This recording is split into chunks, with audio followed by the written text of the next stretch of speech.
ওস্তাদ জি, আমি আমার কাছে আমার তো সকল কিছু আল্লাহর রহমতে মোটামুটি এই, অভাব বলতে কি দুনিয়া তো ক্ষণস্থায়ী, এখানে কোনো কিছু নাই। মহান আল্লাহ পাক রব্বুল আলামিন যা করে বান্দার মঙ্গলের জন্য করে। হুম। কাল পরকালে যে ওস্তাদ জি, আমি একজন মানে আপনার এই এই যে কবর গুলো সব সকল কিছু এগুলো সম্পত্তি আপনার।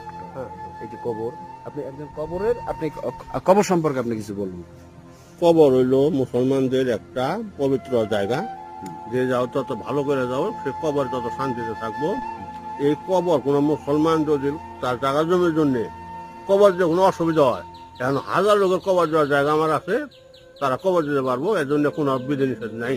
আচ্ছা ওস্তাদ জি, আমি বলেন আমি কি কি লেখাপড়া করছেন, আমি এডুকেশন ব্যাকগ্রাউন্ডটা বলুন। আমি গ্রাজুয়েশন নিয়েছি 1986 সাল, ঢাকা ইউনিভার্সিটি পড়তে গেছিলাম, টাকা পয়সা নিয়ে আর পড়তে পারিনি, চাকরি না দিনাজপুর চলে গেছি। ঠিক সে কোন সাবজেক্টে বাংলাতে ঢাকাতে গেছিলাম, কিন্তু